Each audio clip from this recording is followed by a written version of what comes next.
runbaa marag lagu furaa xumaanka mastuurashiyo sariig lagu meelmariyo mudnaanta aqoonta iyo milga dadka loo hura middaa waxaan uga socdaa haddaan been iyo maliyo qallooc lagu maadanayn amaan mari leexsan iyo muhaal laynoo dhisayn amaan midi lagu mudayn midii kala caaradeed waxaan mugdi nooga jirin dadkaygow meediyuhu inuu noo yahay muhiim haddana waxaa meesha yaal malaha iyo beenta iyo si aad mugdi uga baxdaan runtana u matuuxsataan inaad murugteen in badan muraadkiinuna ahaa marun inaad wada heshaan warbaahin macquula iyo adeega la mas-uulnimiyo xaqiiqo la miira iyo xogtiisu macaantahoo maqsuud lagu wada noqdo maasha allah dhahdaan dabeed meelay tahaba habeenkiiyo maalintaba inaad maqashaan wixii ka dhaca dunida mugweyn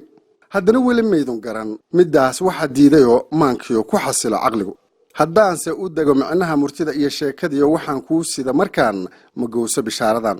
maxay tahay waa su'aal jawaabtuna waa muhiim waxaan maantaba wadaa magaca Soomaaliyeed warbaahin midda ugu wacan magaca hooyo gudoon waa Milga News Online waa midaad sugayseen in badan waa midaan soo siday in badan mar kale aan shaaciye waa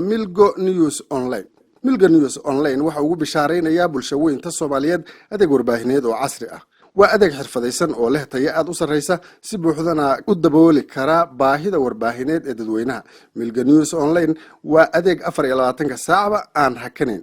waa adeeg ka haqabtiraya hadba wararka ugu dambeeya caalamka faallooyin warbixino taariikh sheekooyin murti madadaalo iyo waliba macluumaad badan oo aan hubo in aad ka maqsuudi doontaan haddaba saaxiib si aad uga faa'iideysato Milga News Online fadlan isla haddaba taabo halka ay ku qoran tahay subscribe dabadeedna guji dawanka ama gambaleelka ku lamaansan saacad kastana naga filo xog muhiim ah oo ku anfacaysa ballanteenu waa Milga News Online mudanaha warbaahinta qarniga